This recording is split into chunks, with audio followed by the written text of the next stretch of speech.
గౌరవ సభ్యులు పల్లా రాజేశ్వర రెడ్డి గారు ఆనాటి 10 సంవత్సరాల్లో 2020 చట్టానికి సంబంధించి ధరణి పోర్టల్కి సంబంధించి అనేక విషయాలు గౌరవ పల్లా రాజేశ్వర రెడ్డి గారు మాట్లాడటం జరిగింది. సో ఇవన్నిటికీ లాస్ట్లో ఆన్సర్ చెప్తాను తప్పకుండా. గౌరవ డిప్యూటీ చీఫ్ మినిస్టర్ గారు చాలా స్పష్టంగా ఎన్నికలు ఏవైతే మొన్న ఎన్నికలకు పోయే ముందు కాంగ్రెస్ పార్టీ ఆలోచన ధరణిని గురించి చాలా స్పష్టంగా ధరణినే ఏజెండా చేసుకొని ధరణి కాన్సెప్ట్ మీదనే ధరణిని రెఫరెండంగా తీసుకొని కాంగ్రెస్ పార్టీ ఒక స్లోగన్ ఇచ్చింది, వాళ్ళు ఒక స్లోగన్ ఇచ్చారు. ఫైనల్ కంక్లూజన్ తెలంగాణ ప్రజలు ధరణి బాగుందా బాగలేదా అనే నిర్ణయాన్ని సార్వత్రిక ఎన్నికల్లో ప్రజల తీర్పు స్పష్టంగా చూసాం.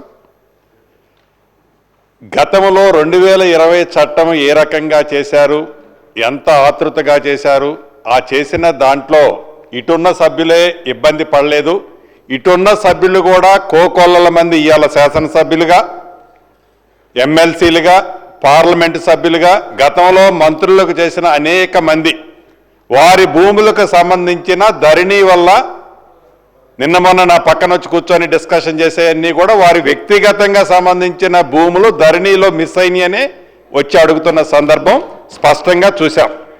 నేను తమరి ద్వారా గౌరవ సభ్యులకు ఒక్కటే చెబుతున్నాను, ఎస్ కాంగ్రెస్ పార్టీ సైంటిఫిక్గా ప్రజల కోరిక మేరకు భూభారత కాన్సెప్ట్తోనే రాబోయే మళ్ళీ సార్వత్రిక ఎన్నికల్లో భూభారత కాన్సెప్ట్తోనే మేము పోతున్నాం.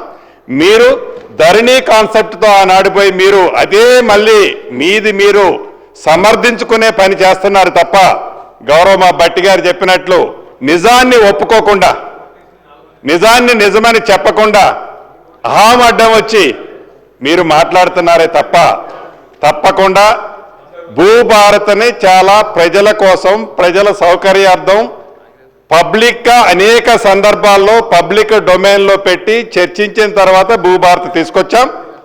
మీరిచ్చే సూచనలు సలహాలు తప్పకుండా మంచివైతే సేకరిస్తాం. మళ్ళీ ఎన్నికల్లో ఈ భూములకు సంబంధించి భూమి ఆసాములకు ఇచ్చే భద్రతకు సంబంధించి భూభారతిని ఈ మా ప్రభుత్వం ఇదే రెఫరెండంగా మళ్ళీ ఎన్నికలు పోతాం. తప్పకుండా ప్రజలు ఎవరిని ఆశీర్వదిస్తారో చూద్దాం. అధ్యక్ష,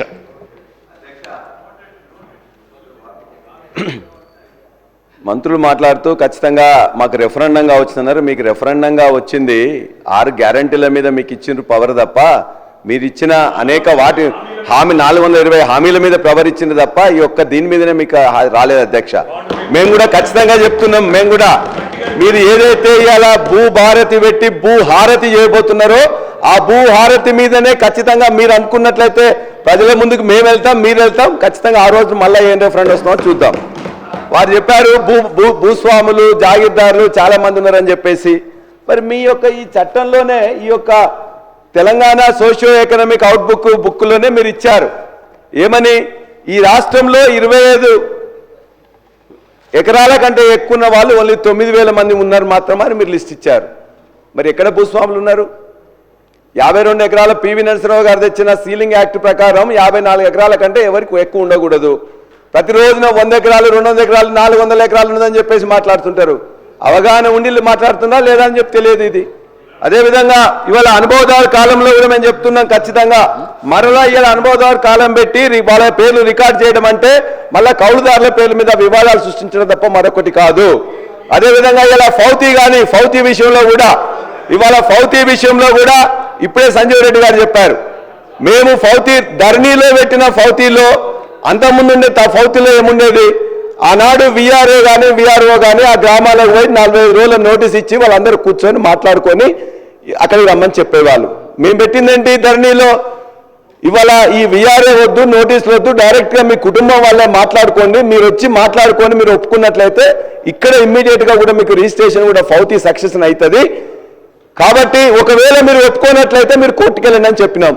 మళ్ళా మీరు ఇలా బయటికి మళ్ళీ పంపించి మళ్ళీ విఆర్ఓని కూర్చుని నోటీసులు ఇచ్చేసి ఆ యొక్క ఫౌతీ సెక్షన్లో కూడా మళ్ళా వివాదాలు సృష్టించే విధంగా ఈ చట్టంలో చెప్పబడింది. కాబట్టి అది కూడా సరిగ్గా లేదు.